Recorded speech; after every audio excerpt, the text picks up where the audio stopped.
오늘은 사순절 두 번째 주일입니다.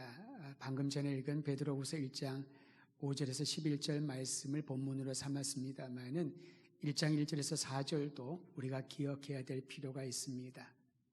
왜냐하면 1장 1절에서 4절은 하나님께서 주의 백성들에게 주시는 지극히 크나큰 약속, 그 약속을 담고 있기 때문이지요. 하나님의 약속을 붙들고 살아가지만은 인생에 닥친 시련과 고난을 힘겨워하는 분들이 많이 있습니다. 우리의 일상에서 예기치 않은 환난이 찾아오면은 참으로 버거워합니다. 힘들어합니다. 때로는 평범한 일상이 얼마나 소중한지를 깨닫게 되는 계기가 마련되기도 하지요. 지금이 바로 그러한 때가 아닐까 싶습니다. 개인의 신앙과 교회의 사명을 점검하는 기회가 되었으면 좋겠습니다. 특히 베드로후서 1장 1절에서 4절은 우리가 지닌 믿음의 내용에 대하여 가르쳐 줍니다. 그 내용들을 세 가지로 정리할 수 있습니다. 첫째는 예수 그리스도의 의를 힘입어 보배로운 믿음을 얻었다라는 사실입니다. 간혹 우리는 믿음은 내가 가지는 것이야, 내가 노력을 하고 내가 열심을 내면은 믿음이 점점 더 성장하고 커진다라고 생각을 하지요. 근데 여러분 성경을 읽어보면은 믿음은 나의 신념, 확신, 나의 강인한 의지에서 생겨나는 것이 아님을 봅니다. 우리가 그리스도 예수의 의로 믿음을 얻었다라는 것은 우리를 구속하시기 위하여, 우리에게 영원한 생명 주시기 위하여 예수 그리스도를 보내시고 그분을 만남으로 비로소 보배롭고 영화로운 믿음을 선물로 받게 된다는 것입니다. 그러므로 우리는 오늘 이렇게 기도해야 할 줄 압니다. 주님, 나의 믿음 연약함을 살피시고 믿음을 더하여 주시옵소서. 내가 믿음이 있다고 여겼지만은 그 믿음의 한계를 주님 앞에 토로하며 하나님이 주시는 불가능을 가능케 하시는 순전한 믿음을 더하여 주시옵소서. 이 순전한 믿음이 우리 주 예수 그리스도 안에서 발견된다라는 사실입니다. 두 번째, 하나님이 주시는 지극히 큰 약속은 하나님과 예수 그리스도를 알아가는 이들에게 신령한 은혜와 평강을 주신다라는 사실입니다. 자격 없는 자들이 하나님의 자녀라는 새로운 신분을 얻게 된 것이 은혜입니다. 아무리 노력을 해도 내가 쌓아 올릴 수 없는 그 한계를 넘어서서 하나님의 영원한 나라의 백성 되게 하신 것이 주님의 은혜라는 것이지요. 살아가면서 여러분, 우리가 평안 누리기를 얼마나 원하나요? 제가 자주 인사하는 인사의 내용 중에 하나가 아시는 분은 많이 아실 거예요. 평안하시지요? 평안하십시오. 주님의 평안을 기원하며 기도하는 마음으로 그렇게 인사를 합니다. 여러분, 가정이 평안하고 일터가 평안하고 나라가 평안하고 그리고 우리의 삶이 평안하는 것을 모두가 원하지 않겠습니까? 그런데 우리의 소원과는 달리 일어나는 일들을 보면은 불안하게 만듭니다. 염려하게 합니다. 평안이라고 하는 것은 찾아볼 수 없는 인생의 고비고비를 넘어가면서 왜 나는 이렇게 힘들까? 왜 내 신앙생활은 평탄하지 않을까?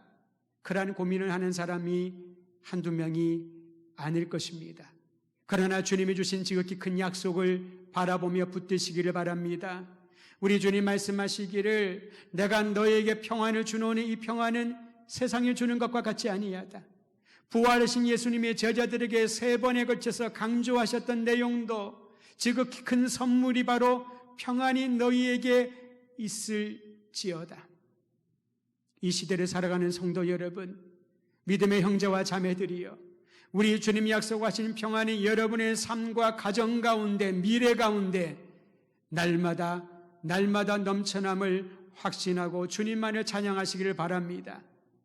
세 번째, 하나님이 주신 지극히 큰 약속이 기록되어 있습니다. 그것은 생명과 경건에 속한 모든 것을 허락하신다라는 약속입니다.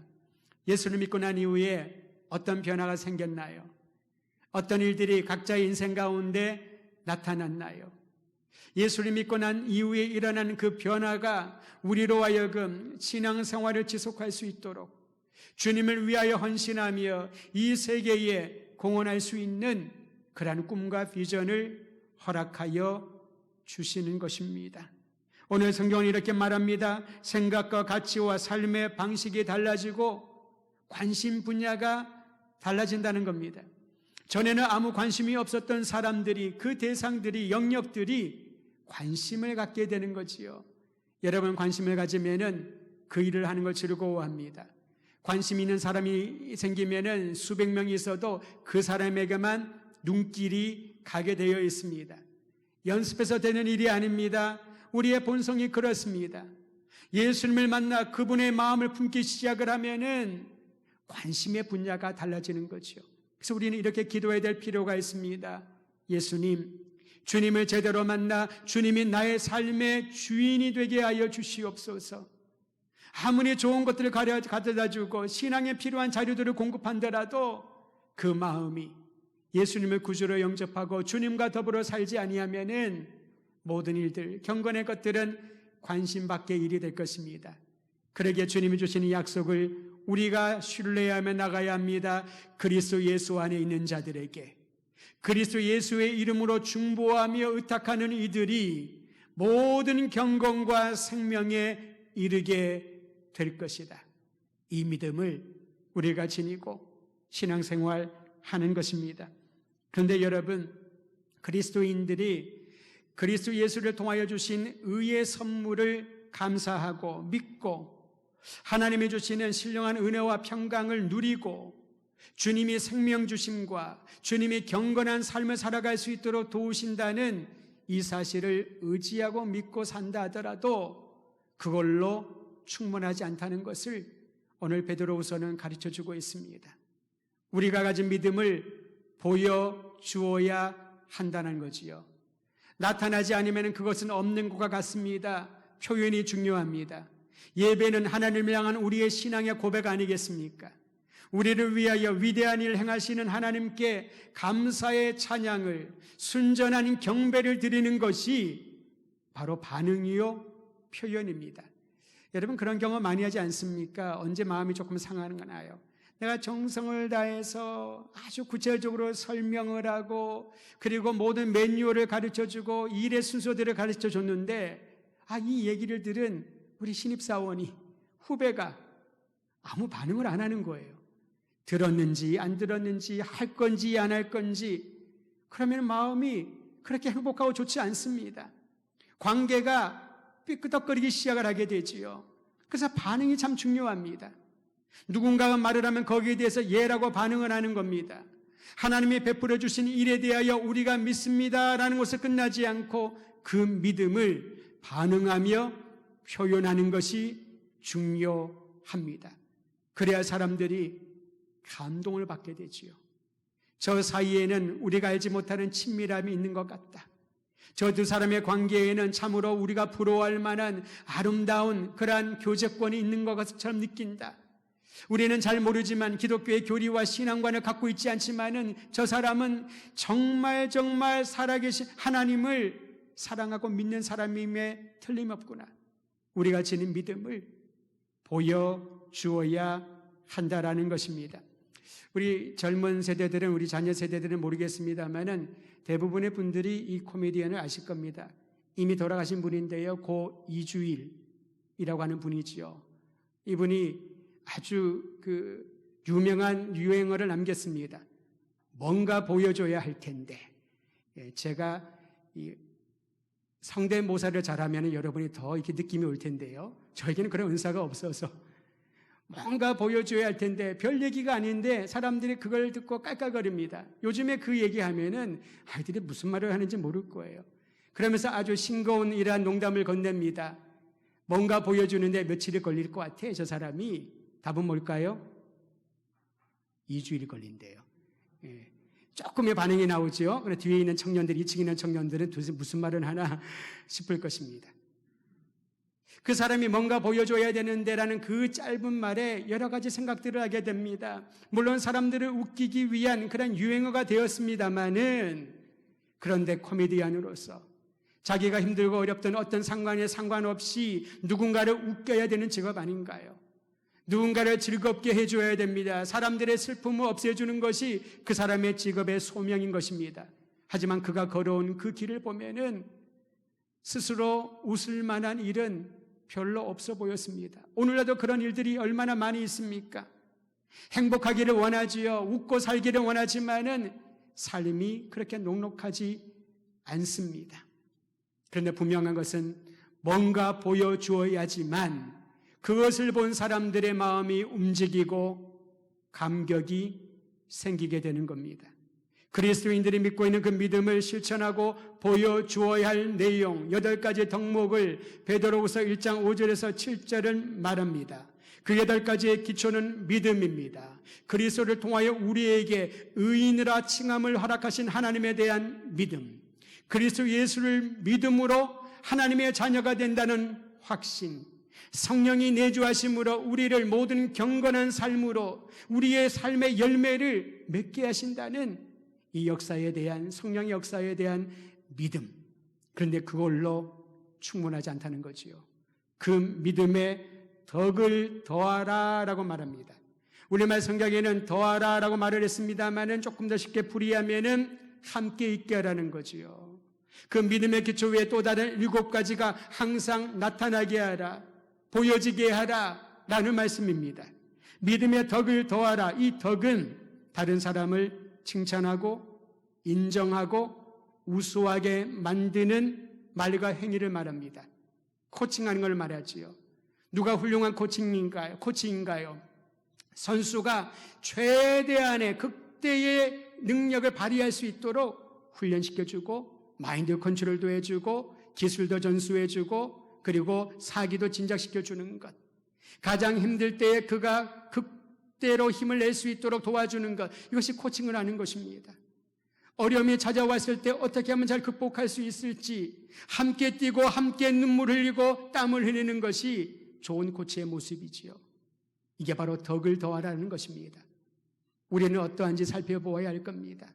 교회가 부흥하고 신앙이 성숙하고 제자가 되기를 원한다고 말하지만은 정작 우리가 형제와 자매를 위하여 그들이 우수한 사람이 될 수 있도록 인정하고 칭찬해 주는가 아닌가를 살펴보아야 합니다.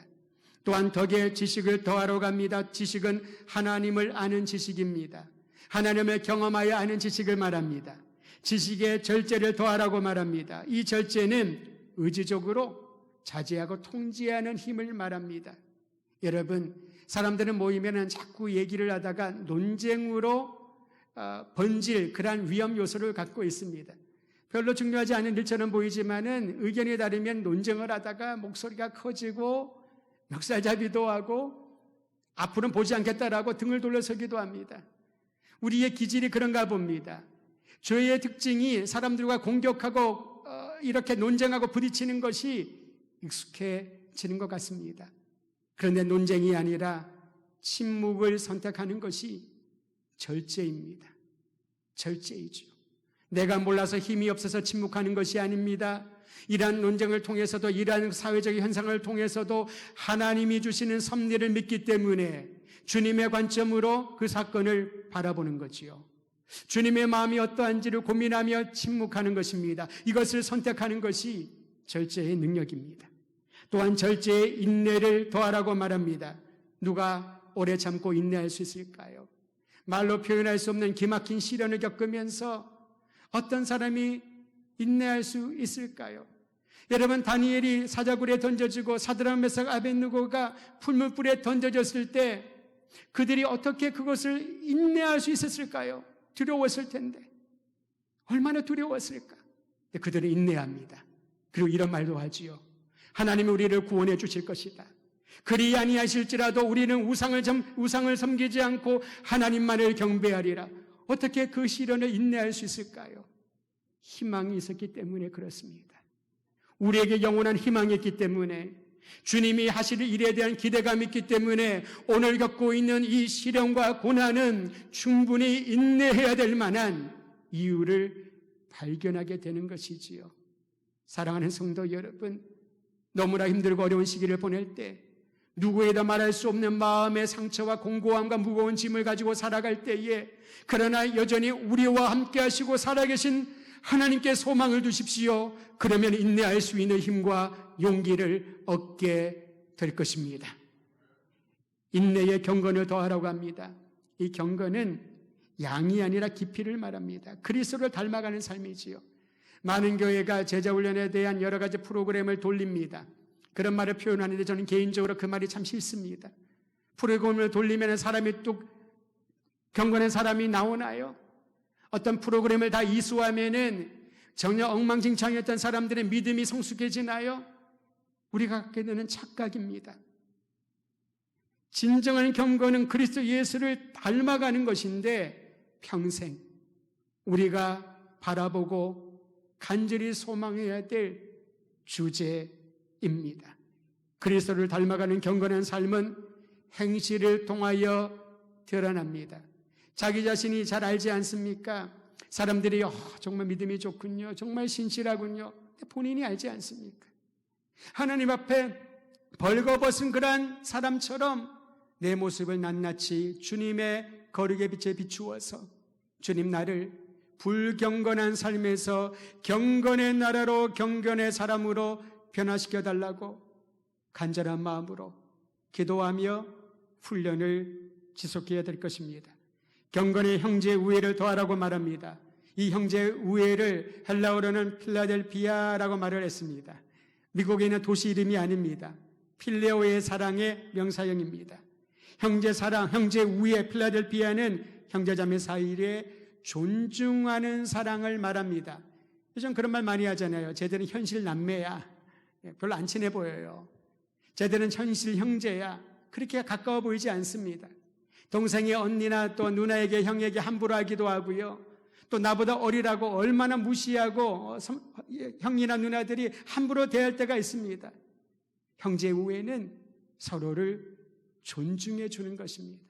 그저 혈연관계이기 때문에 억지로 하는 것이 아닙니다. 같은 집에 어쩔 수 없이 같이 살고 얼굴을 맞대고 밥을 먹고 생활하는 것이 아니라는 겁니다. 서로를 귀히 여기고 존중하는 것.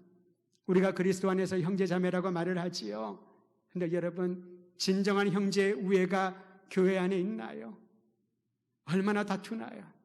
얼마나 서로에 대하여 눈을 부라리며 험난한 말과 비난과 비방을 서슴지 않습니까? 이 모습을 보면 믿음이 보여지지 않는다는 거지요. 형제 우애의 아가페 사랑을 더하라고 말합니다. 아가페 사랑은 귀가 닳도록 들었습니다. 희생의 사랑, 헌신의 사랑, 십자가의 사랑, 다시 말하면 아가페의 사랑을 더하라는 이 도전은 그리스도의 마음을 품고 그리스도의 사람으로 살아가라는 겁니다.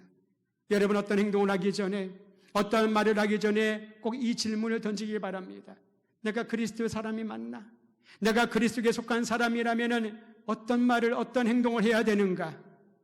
그 모습을 보고 교회 밖에 있는 이들은, 주님 밖에 있는 이들은 우리가 지닌 믿음의 실체를 알게 되는 것입니다. 이런 덕목들을 실천하고 보여주는 이들에게 유익과 보람이 있다고 합니다. 그것은 예수 그리스도 안에서 성장하고 성숙에 이르게 됩니다. 교회의 건강성은 부흥하는 교회를 어떻게 진단할 수 있을까요? 성숙한가 아닌가에 있습니다. 지난 1년 동안 우리는 이 부분을 집중적으로 점검하고 있지 않습니까? 교회가 건강한가, 교회가 정말 성숙한가의 다른 표현이라고 할 수 있습니다. 나태와 게으름은 영적 성장을 도태하게 만드는 주된 걸림돌입니다. 여러분, 내 마음에, 내 생활에 나태함이 찾아오고 게으름이 찾아오고 그게 바로 사인입니다. 그 게으름과 나태의 옷을 벗어버리라는 사인입니다. 그 줄을 끊어버리라고 하는 하나님의 음성을 듣고 하나님이 주시는 은혜의 장으로 한 걸음 내딛기를 간절히 소원합니다. 뿐만 아니라 우리가 믿고 소망하는 바가 무엇인지를 사람들에게 대답할 준비를 해야 합니다. 여러분, 놀랍게도 사람들이 교회에 대한 관심이 참 많습니다. 신앙생활하는 사람 이외에 신앙생활을 하지 않는 분들이 교회에 대한 관심이 얼마나 많은지 어떤 기사에 대한 댓글을 보면 알 수가 있습니다. 물론 대부분이 90% 그 이상이 부정적인 비판적인 댓글이 달립니다. 처음에는 마음이 상했습니다. 너무나도 고통스러웠습니다. 도대체 이 사람들이 어떤 의도로 이렇게 입에 담을 수 없는 그런 내용들을 댓글로 달고 사람들에게 공유하는가 이해가 되지 않았습니다. 다른 한편으로 보면 그런 부정적인 비판과 공격들도 관심이 없다면은 어떤 종류의 관심이든 하지 않을 거란 생각이 들었습니다. 사람들이 교회에 대하여, 진리에 대하여, 영혼에 대하여, 하나님에 대하여, 우리가 가지고 있는 믿음에 대하여 궁금하여 질문할 때가 있습니다. 분명히 있습니다. 수년 전에 우리 교회 표지판을 설치하기 위하여 설치기사가 찾아왔습니다. 설치하는데 한 20-30분 정도 걸렸습니다. 20-30분 정도 걸리는데 제가 계속 밖에서 그 장면을 보고 있으니까 이분이 힐끔 보더니 목사님이시네요. 그렇다고 했더니 이분이 설치 끝난 다음에 처음 보는 분인데 그냥 가시면 되는데 궁금한 게 있어서 질문을 좀 해도 되겠냐고 질문해 보라고 했더니만 제가 질문해 보라는 게 잘못이었던 것 같아요. 갑자기 이분이 영국의 유명한 철학자 이름을 얘기하는 거예요. 리차드 도킨스라고 하는 사람 얘기를 하면서 무신론자거든요. 엄청나게 기독교 신앙에 대하여 공개적으로 비판하고 수많은 저술을 쓴 그런 사람입니다. 그 사람의 책을 읽었나 봅니다. 그 사람의 이름을 다 언급을 하는데 다행하게도 제가 그 시즌에 그 즈음에 기독교 변증에 관심이 많아서 관련된 책들을 많이 읽고 있어서 리차드 도킨스를 잘 알고 있었습니다. 그 책에 기록된 몇몇 문구들을 얘기를 하면서 저한테 어떻게 생각을 하냐고. 설치하는데 20-30분밖에 끝나지 않았는데 선걸음으로 1시간 정도를 얘기를 했습니다. 그리고 제가 얘기를 했지요. 다음에 또 바쁘다고 하니까 다음에 또 한번 교회에 들으려고. 정말 2주가 지난 다음에 교회에 들려서 저와 함께 또 다른 1시간을 얘기를 했습니다. 그런데 그 얘기를 하는데 제 마음에 이상한 기쁨과 행복감이 찾아오기 시작을 했습니다. 전혀 알지 못하는 사람, 무신론자의 책을 읽고 어떠한 인사이트를 가져서 교회에 들어와 교회에서 본인이 궁금한 부분들을 얘기를 하는데 함께 대화를 하면서 물론 그 사람은 그 자리에 예수님을 믿게 영접기도까지는 못했지만은 그의 마음에 한켠이 열리는 것을 경험할 수 있었습니다. 일반 성도도 아닌 목회자와 그렇게 마음을 열고 대화할 수 있다는 것이 쉬운 일은 아니잖아요. 지난주 중에도 은행의 업무를 볼 게 있어서 제가 교회 대표자로 되어 있다 보니 제가 가서 뭘 해야 됩니다. 그래서 얘기를 하는데 제가 깜빡하고 중요한 서류 하나를 안 가지고 왔어요. 첨부 서류를. 그래서 교회 교육자들에게 부탁을 했으면 좀 갖다 달라고. 시간이 좀 걸렸습니다. 그러자 이 은행원이 나중에 알고 봤더니 거기에 발령받은 게 2달밖에 안 됐대요. 보통 그러면은 딴 일을 하잖아요. 근데 은행에 저를 보더니 교회 대표이시니까 목사인지를 못하다 봅니다. 대표이시니까 제가 뭐 질문해도 되겠냐고. 그래서 은행원이 근무하다 말고 저희한테 질문을 합니다. 해보라고 했더니 IM 성교회가 도대체 어떤 곳이에요? 제가 왜 그러냐 그랬더니만 자기 집이 IM 성교회 건너편에 산대요. 매스컴에서 얘기를 하긴 하지만 도대체 무슨 말을 하는지 어떤 단체인지 뭐가 문제인지 궁금하다는 거죠. 저는 그 단체가 어떤 문제인지 얘기를 하는데 초점을 주지 않았습니다. 그에게 관심의 문이 열린 겁니다. 관심의 촉이 열린 거지요. 짧은 시간이었지만 또 너무 길게 얘기하면 뒤에 있는 높은 분들에게 눈총받을까 봐 나누게 되었습니다. 나누면서 한 가지 감사의 기도를 드렸습니다. 관심의 촉이 움직일 때에 그 관심의 촉을 컨택하고 그 컨택한 그 연결점을 통하여 내가 믿고 내가 사랑하고 내 평생 헌신한 그리고 나를 죽기까지 사랑하신 예수님의 사랑과 복음을 전할 수 있는 계기 주심에 감사하는 마음을 갖게 되었습니다. 사랑하는 성도 여러분, 베드로는 첫 번째 서신에서 그리스도인들에게 여러분이 지닌 소망이 무엇입니까? 라고 누군가 질문하다면 주저하지 말고 대답할 내용을 항상 준비하라고 도전합니다.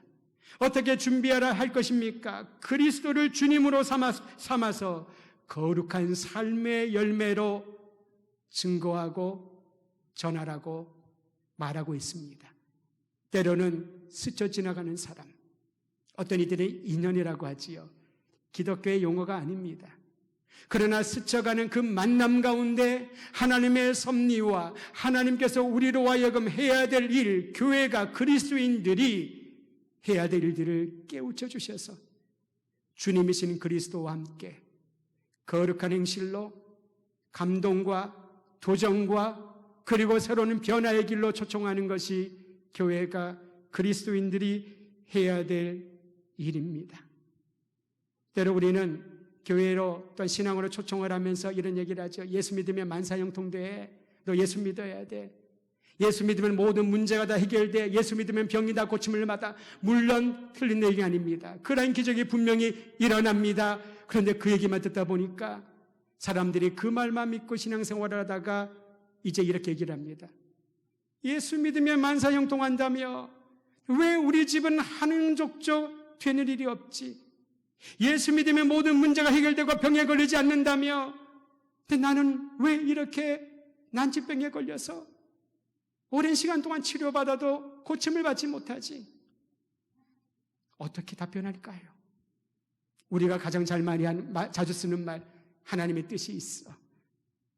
오히려 신앙이 약한 이들, 고통 가운데 있는 이들에게는 그 말이 더 큰 상심을 준다는 사실을 우리는 기억해야 할 것입니다.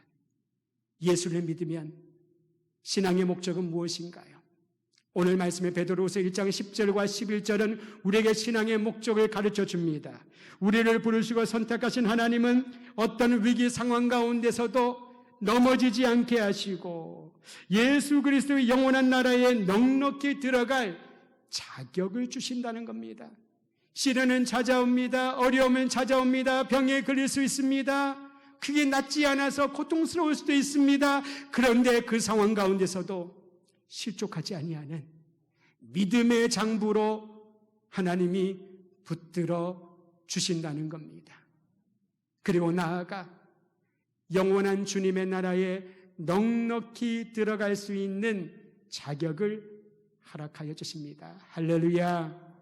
오직 믿음으로, 오직 그리스도 예수의 이름을 믿는 자들에게 영원한 주님의 나라에 들어가서 주님과 더불어 살아가는 그 믿음을 허락하여 주십니다. 그 믿음을 보여주어야 된다는 거지요. 그러므로 믿음은 공허한 외침이나 개인의 신념, 확신이 아니오시다. 개인과 교회 공동체를 향해 통해서 하나님이 하시는 일을 보여주어야 됩니다. 나를 통하여, 내 인생을 통하여 하나님이 살아계시고 하나님이 일하고 계심을 보여주는 것이 믿음입니다. 교회가 그러해야 됩니다. 교회의 본질은 종교부지를 확보하고 재정을 모아 훌륭한 건물을 세우는 것에 있지 않습니다. 좋은 시스템을 장착하고 프로그램을 활용하여 사회로부터 참 잘한다, 좋은 프로그램을 발명했다, 그래 인정받는 것이 아닙니다. 교회가 큰 목소리를 낸 정도로 우리 목사님이 말 한마디 하면은 주변의 정치인들이 벌벌 떤다, 그러한 영향을 주는 것이 교회의 존재 목적이 아닙니다. 오래전에 우리 성도 중에 한 분이 저에게 책 선물을 해줬는데요, 어제 설교를 준비하다가 잠시 쉬는 시간에 그 책이 떠올라서 손에 한번 들어보았습니다. 다시 한번 몇 구절을 읽었습니다. 한국일보 미주 본사 기자를 영입했던 정숙희라고 하는 언론인이 쓴 그런 책입니다. 다 읽지는 못했는데 그 책 표면에 이런 문구가 써 있었습니다. 교회는 많다. 그런데 교회는 없다. 그리스도인들은 많다. 그런데 진정한 그리스도인들은 보이지 않는다. 오늘 우리가 주님 앞에 이 마음을 다시 새롭게 해야 될 이유가 있습니다.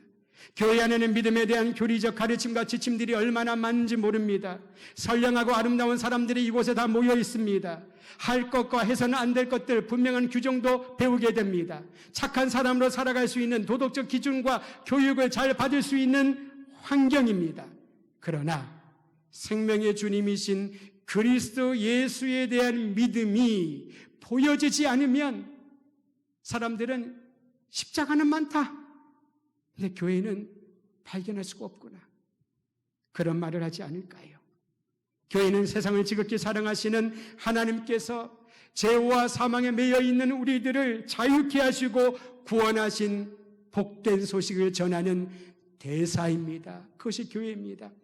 여러분, 외국의 대사로 임명되어서 외교를 할 때에 상대 국가의 대사가 참 수월하게 호의적으로 대화하면 얼마나 좋을까요? 근데 그렇지 않은 경우들이 많이 있지 않습니까? 그때 능력이 있고 재능이 있는 대사는 어떤 사람입니까?